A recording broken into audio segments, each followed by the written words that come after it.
Hello and welcome. In this video we're going to be taking a look at the game Stasis. Stasis is an open world adventure game similar to that of Cube Cavern with its blocky and very voxel-like design. The game itself has only recently just released, so in terms of progression it is somewhat limited. However, there is a large amount of different items, interactables, enemies, and huge open areas for you to explore and dive into. When you begin, the game is going to have a little tutorial for you to get you introduced with a few of the keybinds, UI, and a little bit of the environment and how the game is played. After that, you'll be on your own out into adventure. One thing that we're gonna have to cover in this video is equipment, more specifically weapons. Your weapons will degrade over time, however, equipment will not. Something like a shield, a shirt, pants, or bracelet won't have a little durability bar, but something like a dagger will, and it will degrade over time and eventually break if you do not repair it. If you have a really awesome weapon that you want to keep for a while, you can repair it over at an anvil. And if you find a schematic, you can make some pretty cool items as well. On the topic of equipment, while we're still at it, shields have their own functionality. If you're holding a dagger, you can press F while wielding a shield in your equipment, and you'll be able to block. You can also parry incoming attacks, such as projectiles and melee moves. However, zone attacks, such as spikes on the ground, will not be parried.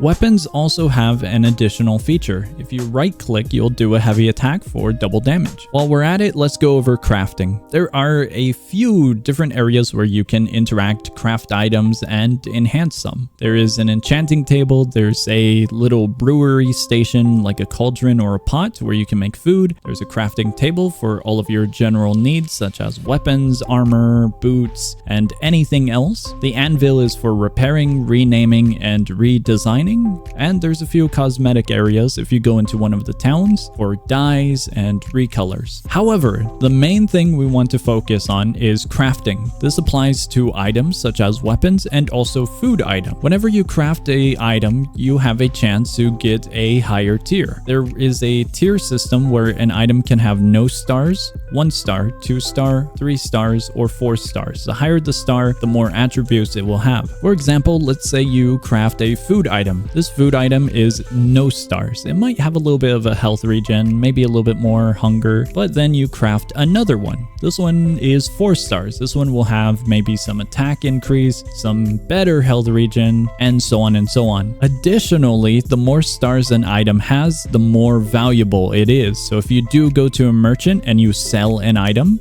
the one with stars is going to be priced higher than one without stars. While on the topic of food, you do have a hunger bar. However, having no hunger isn't the end of the world. You just won't regen any health or not much at all. The hunger system in this game isn't anything you have to worry about too much, maybe way later in the future when more is added to the game, but right now it's just a little thing you have to keep watch of when you're a little bit low on health. I mentioned it a little bit earlier, but schematics. Schematics can be found whenever you're doing a dungeon, and these are a way to find new recipes inside of crafting tables. Additionally, the way to find more recipes for more items is by crafting and gathering materials. Materials such as fiber, leather, gold, aluminum, quartz, and so much more. As a side note, if you're feeling like you're missing a few recipes, try crafting a few items. Something like a spear can be upgraded to a different type of spear, but you might not necessarily see that recipe until you create the spear currently available. Alright, the very last thing I want to touch on is going to be dungeons.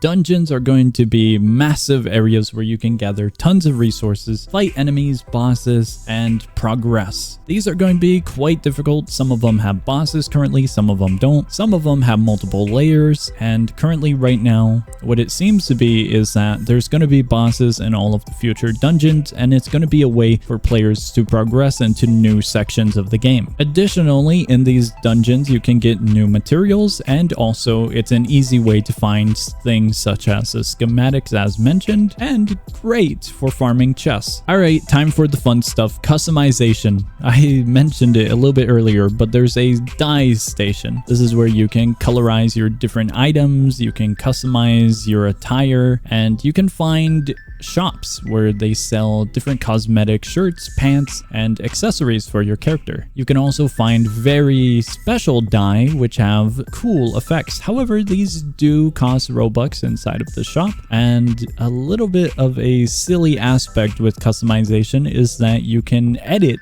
things in an anvil, such as the name of an item and the image of an item, such as shields and spears. This is one of the aspects that kind of shocked me. I didn't think the game would have this much customization, but pretty much almost any item in the game can be customized. If you see the tag dyeable on your item, that means it can be customized with colors. There is a large amount of items that can be customized. And that is it for Stasis. The game just recently released, but it does have a huge plethora of different items, interactables, and environments to explore, as mentioned. I hope you found a new and fun game to play. The link is down below as always, and I will see ya.